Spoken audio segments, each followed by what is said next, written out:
Everyone welcome to my another shorts video. তো এর আগের শর্টস ভিডিওতে যেমনটা তোমাদেরকে দেখিয়েছিলাম যে আমরা সব বন্ধুরা মিলে 25 ডিসেম্বর স্পেশাল আমরা তিয়ার সাথে বাড়ি গিয়েছিলাম। আর 25 ডিসেম্বর সকালবেলা আমরা সব বন্ধুরা মিলে বেরিয়ে পড়েছি তিয়ার সাথে বাড়ির ওখানে যে গঙ্গার পাড়টা আছে সেখানে যাওয়ার জন্য। আর খুব মজা করে আমরা ওখানে গিয়েছিলাম। আর এই জায়গাটা এত ব্যাপক লাগে আমাদের সবারই, কি বলবো তোমাদের। আর এখানে দেখো 25 ডিসেম্বর উপলক্ষে কত সবাই পিকনিক করতে এসছে। আর এখানে একটা ছোট্ট কিউট পাড়ার ডগিও এসছে পিকনিক করতে আর কি, তার ফ্যামিলির সাথে। তো খুব ভালো লাগছিল।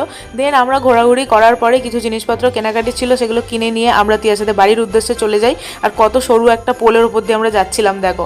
তো তারপরে এখানে ওদের বাড়িতে গিয়ে দেখছি কাকু অলরেডি এখানে বিরিয়ানির প্রিপারেশন অলরেডি কিন্তু স্টার্ট করে দিয়েছে। আর তারপরে দুপুরবেলা তো জমিয়ে খাওয়া দাওয়া চলে, মানে তোমার স্যালাড, বিরিয়ানি, চাটনি, পাঁপড়, মিষ্টি, আইসক্রিম, অনেক কিছু ছিল। তারপরে সন্ধ্যেবেলা আমরা সবাই মিলে আবার বন্ধুরা বেড়াতে বেরিয়ে পড়ি। আর খুব সুন্দরভাবে 25 ডিসেম্বরটা আমার কাটলো। তো চলো দেখা হচ্ছে নেক্সট ভিডিওতে, টাটা।